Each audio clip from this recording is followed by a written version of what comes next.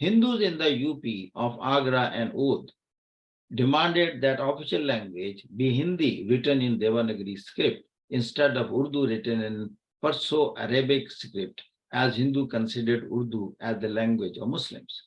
On observing this, Sir Sayyid had to say the prophetic words, "Now I am convinced that these two nations would not join wholeheartedly in anything. Those who live will see it."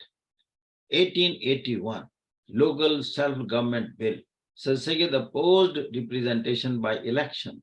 He was the first to use the word nation for the Muslims of the subcontinent, hence first architect of Pakistan. Partition of Bengal 1905 and its annulment 1911. Bengal was partitioned in 1905 by Lord Curzon, being a large province by the British on administrative grounds. Hindu protested against the same for the reason that newly created province consisting East Bengal and Assam became a Muslim majority province. They boycotted the English manufacturers' Swadeshi movement.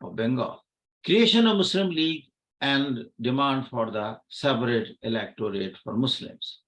This created a sense of insecurity among Muslims and forced them to establish their own political party, Muslim League, in December 1906 in Dhaka.